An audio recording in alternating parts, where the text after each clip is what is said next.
ஓம் சாய்ராம். அத்தியாயம் 33. உதியின் பெருமை. தேள்கடி, பிளேக் வியாதிகள் குணமாக்கப்படுதல், ஜாம்னீர் அற்புதம், நாராயணராவின் வியாதி, பாலாபுவா சுதார், அப்பா சாஹிப் குல்கர்னி, கரிபாவ் கர்னிக். சென்ற அத்தியாயத்தில் குருவின் பெருமையை பற்றி நாம் விவரித்தோம். இந்த அத்தியாயத்தில் உதியின் பெருமையை பற்றி விளக்குவோம். முன்னுரை. இப்போது பெரும் ஞானிகளின் முன் தலை தாழ்த்தி வணங்குவோம். அவர்களின் கருணை நிறைந்த கடைக்கண் பார்வைகளே மலை போன்ற பாவங்களை அழித்து நமது ஒழுக்கத்திலுள்ள தீய கரைகளை நீக்கி சீர்படுத்துகின்றது. அவர்களின் சாதாரண பேச்சே நல்ல உபதேசத்தை அளித்து நமக்கு அழியாத இன்பத்தை நல்குகிறது. இது எங்களுடையது, அது உங்களுடையது என்ற பாகுபாடு அவர்கள் மனதில் எழுவதே இல்லை. அவர்களது கடனானது இப்பிறவியிலும் இனிவரும் பிறவிகளிலும் நம்மால் திருப்பிக் கொடுக்கப்பட போவதே இல்லை. உதி. பாபா அனைவரிடத்தும் இருந்து தட்சணையை பெற்றார். இவ்வாறாக சேகரிக்கப்பட்ட பணத்திலிருந்து அவர் பெருமளவு தர்மத்திற்கும் மீதியை விறகு வாங்குவதற்கும் செலவழித்தார். அவர் எப்போதும் எரியப்பட்டுக் கொண்டிருந்த துணி என்ற புனித நெருப்பில் விறகை இட்டார். இந்நெருப்பில் இருந்து வரும் சாம்பலானது உதி என்று அழைக்கப்பட்டது. பக்தர்கள் ஷீரடி விட்டு புறப்படும் சமயத்தில் இந்த உதியானது தாராளமாக விநியோகிக்கப்பட்டது. இந்த உதியினால் பாபா குறிப்பிடுவது அல்லது உபதேசிப்பது என்ன? இப்பிரபஞ்சத்தில் காணப்படும் நிகழ்ச்சிகள் யாவும் சாம்பலை போன்று நிலையற்ற பொருள் என்பதே. பஞ்சபூதங்களால் அமைக்கப்பட்ட நம் உடம்பானது அவைகளின் எல்லா இன்பங்களையும் துய்த்து முடிந்து ஓய்ந்த பின்னர் சாம்பலாக்கப்படும். அவர்களின் உடல் சாம்பலாக்கப்படும் என்ற உண்மையை பக்தர்களுக்கு நினைவூட்டவே பாபா உதியை வழங்குகிறார். பிரம்மம் ஒன்றே மெய்ப்பொருள் என்பதையும் பிரபஞ்சம் நிலையற்றது என்று தந்தை, தாய், மகன் இவர்கள் யாவரும் உண்மையில் நம்முடையவர் அல்ல என்றும் இதனால் உபதேசித்தார். இவ்வுலகத்துக்கு நாம் தனியாக வந்தோம், தனியாகவே உலகை விட்டு போக வேண்டும். உதி பலவிதமான உடல் மன நோய்களை குணப்படுத்தியது என்பது அறியப்பட்டது. இப்போதும் கூட அறியப்பட்டு கொண்டிருக்கிறது. நித்திய அனித்திய வஸ்துக்களை பகுத்துணரும் விவேகம் மற்றும் அனித்திய வஸ்துக்களில் பற்றின்மை முதலிய தான தத்துவங்களை பாபா அவரது உதி தட்சணையின் மூலம் அடியவர்களின் காதுகளில் ஓத விரும்பினார். முன்னது உதி விவேகத்தையும் பின்னது தட்சணை பற்றின்மையை நமக்கு அறிவுறுத்தியது. இவ்விரண்டும் நம்மிடத்தில் இருந்தால் ஒழிய நாம் இச்சம்சார சாகரத்தை கடக்க முடியாது. எனவே பாபா தட்சணையை கேட்டு பெற்றார்.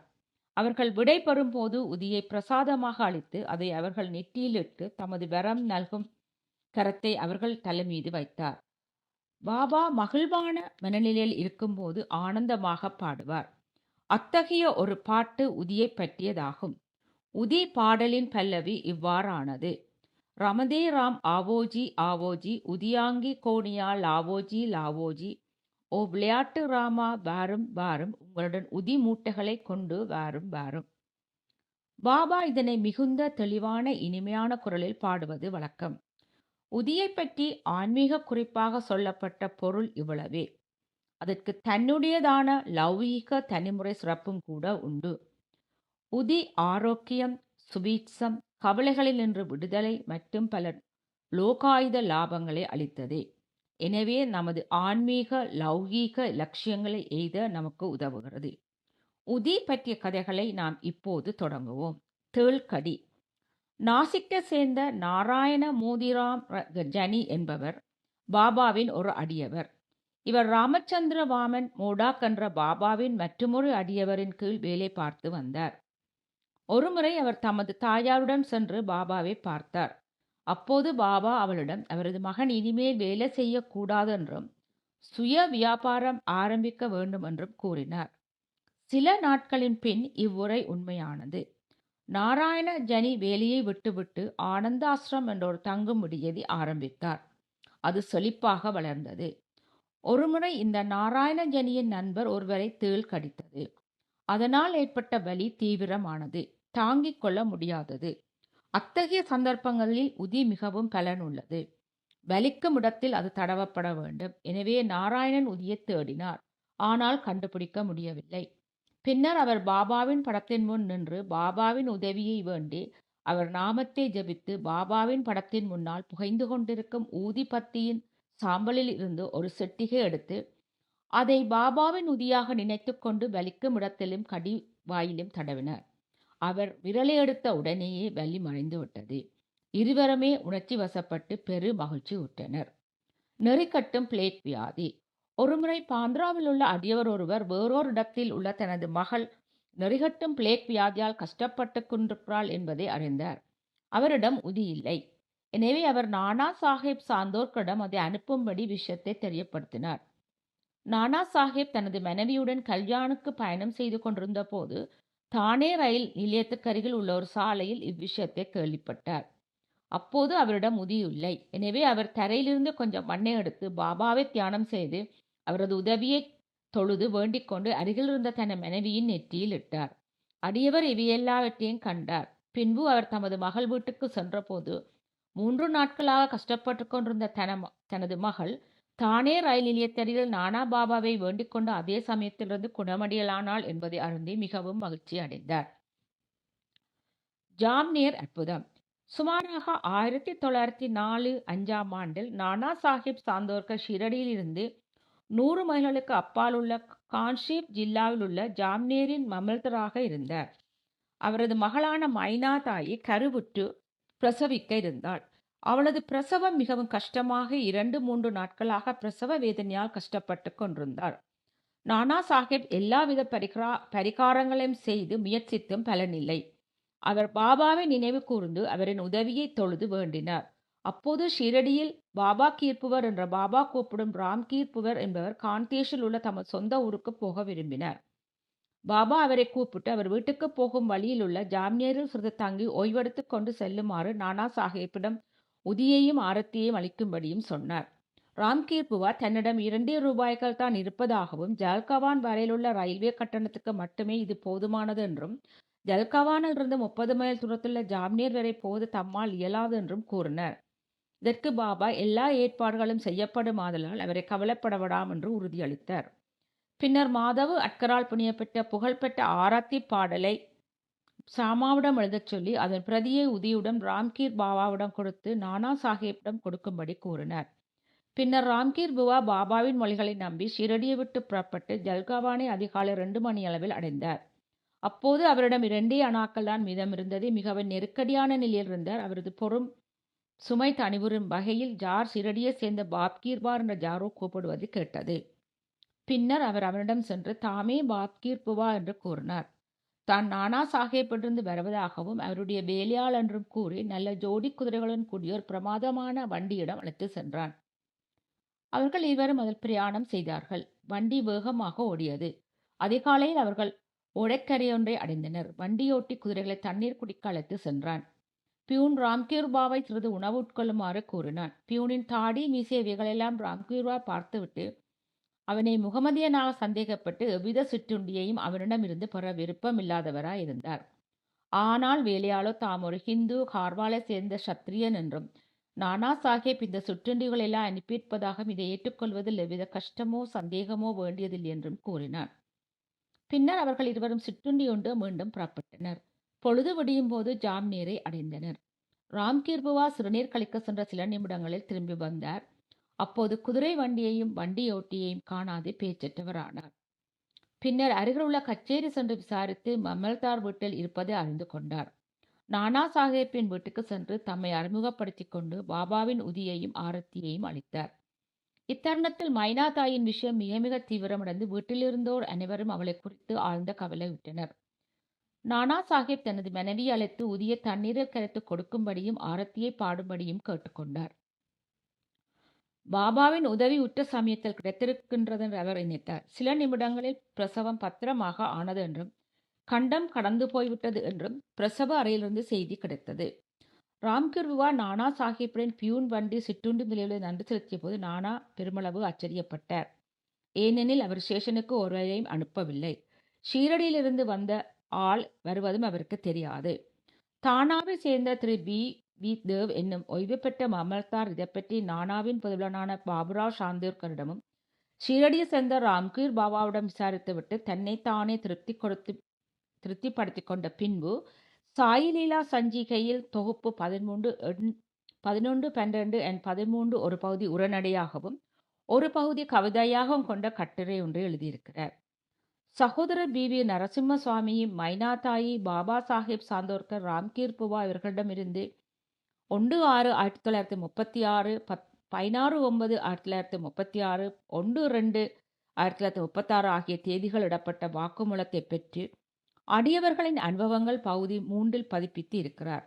ராம்கீர் பாவின் வாக்குமூலம் கீழ்வருமாறு: ஒரு நாள் பாபா என்னை அவரிடம் அழைத்து உதிப்பொட்டலம் ஒன்றையும் பாபாவின் ஆரத்தியின் பிரதி ஒன்றையும் கொடுத்தார்.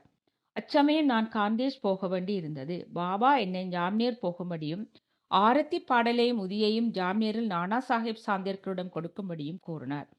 என்னிடம் இருப்பதெல்லாம் ரூபாய் 2 என்றும், கோபர் கவானிலிருந்து ஜால்காவன் பின்னர் வண்டியில் ஜால்காவனிலிருந்து ஜாம்னேர் செல்வதற்கும் அது எங்கனம் போதும் என்று நான் அவரிடம் கேட்டேன். பாபா கடவுள் கொடுப்பார் என்று கூறினார். அன்று வெள்ளிக்கிழமை நான் உடனே புறப்பட்டேன். மென்மாட் இரவு 7:30 மணிக்கு சென்றேன். பின்னர் ஜல்காவனுக்கு காலை 2:45க்கு சென்றேன். அந்த நாட்களில் பிளேக் கட்டுப்பாடுகள் விதிக்கப்பட்டிருந்தன. எனக்கு மிகவும் கஷ்டமாக இருந்தது. ஜாம்னேர் செல்வதற்கு என்ன செய்ய வேண்டும் என்று நான் கண்டுபிடிக்க வேண்டியதிலிருந்து காலை சுமார் 3 மணி அளவில் பூட்ஸ், டர்பன், நல்ல உடைகளுடன் கூடிய ஒரு வேலையா என்னிடம் வந்து என்னை வண்டியில் அமர்த்தி ஓட்டி சென்றார். நான் திகிலுடன் இருந்தேன். வழியில் பாகூரில் சிற்றுண்டி உட்கொண்டேன். ஜாம்னேரை நாங்கள் அதிகாலை அடைந்தோம். நான் சிறுநீர் கழிக்க சென்று திரும்பிய போது குதிரை வண்டியை காணவில்லை. வண்டிக்காரனும் மறைந்து போனான். நாராயண ராவ். பக்தர் நாராயண ராவ் தந்தை பெயரும் உபபெயரும் தரப்படவில்லை. பாபா வாழ்ந்திருக்கும் போது 2 முறை அவர் சந்திக்கும் நல்ல அதிர்ஷ்டம் பெற்றிருந்தார். பாபா காலமான 1918க்கு 3 ஆண்டுகளுக்கு பின்னர் அவர் ஷீரடிக்கு வர விரும்பினார். ஆனால் வர இயலவில்லை. பாபாவின் மகா சமாதியான ஒரு ஆண்டிற்குள் அவர் நோய்வாய்ப்பட்டு மிகவும் அவதியுற்றார். எல்லா விதமான சாதாரண சிகிச்சையிலும் அவருக்கு பலன் அளிக்கவில்லை. எனவே பாபாவை அல்லும் பகலும் தியானித்தார். ஒரு நாளிரவு கனவில் அவர் ஒரு காட்சி கண்டார். பாபா நிலவரை ஒன்றிலிருந்து வெளிவந்து அவருக்கு ஆறுதல் அளித்து, கவலைப்படாதே, நாளையில் இருந்தே நீ குணமடைவாய், 1 வாரத்துக்குள் நன்றாக நடமாடுவாய் என்று கூறினார்.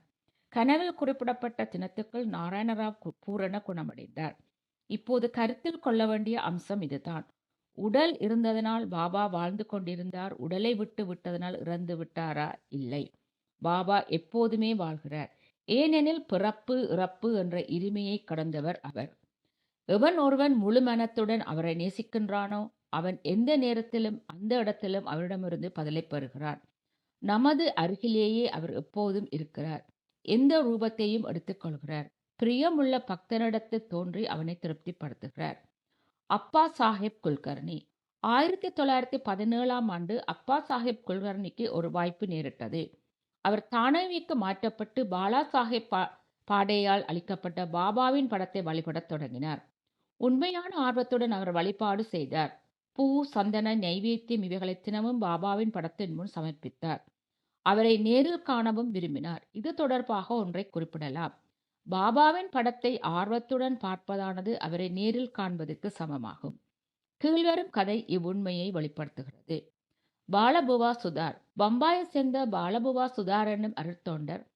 அவர் தம் கடவுள் பற்று, பக்தி மற்றும் பஜனை முதலியவற்றால் நவீன துகாராம் என்று அழைக்கப்பட்டார். அவர் முதலாக 1917இல் ஷீரடிக்கு வந்தார். பாபாவின் முன்னால் நமஸ்கரித்த போது, பாபா, இம்மனிதரை நாம் 4 ஆண்டுகளாக அறிவேன் என்றார். பாலாபுவா ஆச்சரியப்பட்டு இதுவே தமது முதல் ஷீரடி விஜயமாதலால் அஃது எங்கனம் இருக்க முடியும் என்று எண்ணினார். ஆனால் அதை பற்றி தீவிரமாக சிந்தித்த போது 4 ஆண்டுகளுக்கு முன்னர் பம்பாயில் பாபாவின் படத்தின் முன்னர் விழுந்து நமஸ்கரித்து நினைவுக்கு வந்தது. தனக்குள் அவர் ஞானிகள் எத்தகைய நிறை பேரறிவு உடையவர்களாகவும் சர்வ வியாபிகளாகவும் இருக்கிறார்கள், தமது அடியவர்களிடம் அவர்கள் எத்தகைய அன்புடன் விளங்குகின்றனர். அவர் தம் புகைப்படத்தின் முன்னர் மட்டுமே நான் பணிந்தேன். இவ்வுண்மை பாபாவால் கவனிக்கப்பட்டது. உரிய தருணத்தில் தமது படத்தை காண்பது நேரில் தம்மை காண்பதற்கு சமமாகும் என்பதை அவர் உணரும்படி செய்தார்.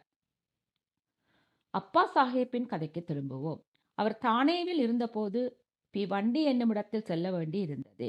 1 வாரத்துக்குள் அவர் திரும்புவார் என்று எதிர்பார்க்கப்படவில்லை. அவர் இல்லாத போது 3வது நாள் பின்வரும் ஆச்சரியமான சம்பவம் நிகழ்ந்தது. மத்தியானம் ஒரு பக்கிரி அப்பா சாஹேப்பின் வீட்டிற்கு வந்தார். அவருடைய அங்க அமைப்பெல்லாம் பாபாவின் படத்துடன் சரியாக ஒத்திருந்தது. குல்கர்னியின் மனைவியும் குழந்தைகளும் அவரை ஷீரடி சாய்பாபா என கேட்டனர். அதற்கு அவர் இல்லை என்று கூறி, ஆனால் தாம் அவரின் பணிவுள்ள ஒரு வேலையாள் என்றும் அவ்விடத்துக்கு அவர்தம் கட்டளைப்படியே அவர்களின் குடும்பநலத்தை விசாரிக்க வந்திருப்பதாகவும் கூறினார். பின்னர் அவர் தக்ஷனை கேட்டார்.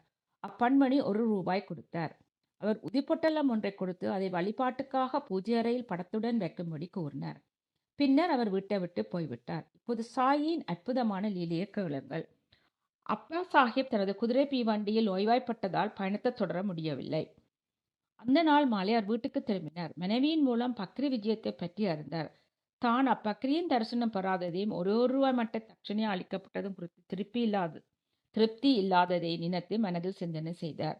தாம் அப்போது இருந்திருந்தால் 10 ரூபாய் குறைவாக தட்சணை அளித்திருக்க மாட்டேன் என்று கூறினார். பின் உடனே பக்ரியை தேடிக்கொண்டு சென்றார். உணவு உட்கொள்ளாமலும் மசூதியிலும் மற்ற இடங்களிலும் அவரை தேடினார். எங்கு தேடியும் காண இயலவில்லை. பாபாவின் கொள்கையை வாசகர்கள் 32ஆம் அத்தியாயத்தில் கண்டிருக்கலாம். அதாவது வெறும் வயிற்றுடன் கடவுளை தேடுதல் கூடாது என்பதாகும். உணவுக்கு பின்னர் சித்திரை என்ற நண்பருடன் அவர் உலாவ புறப்பட்டார். சிறிது தூரம் சென்ற பின் விரைவாக ஒரு பக்கிரி அவர்களை நெருங்கி வருவதை கண்டார். பாபாவின் புகைப்படத்தில் இருந்த அங்க அடையாளங்களுடன் இப்பக்கிரியானது உருவம் ஒத்திருந்தனால் இவரே மத்தியானம் தமது வீட்டுக்கு வந்தவராக இருக்கக்கூடும் என்று அப்பா சாஹேப் எண்ணினார்.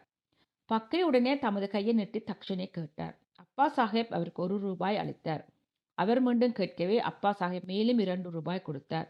அப்போதும் அவர் திருப்தி அடையவில்லை. பின்னர் அவர் சித்திரையிடம் 3 ரூபாய் கடன் வாங்கி அதை அவருக்கு கொடுத்தார். பக்கரி மேலும் விரும்பினார். அப்பா சாஹேப் மீண்டும் அவருக்கு 3 ரூபாய் கொடுத்தார்.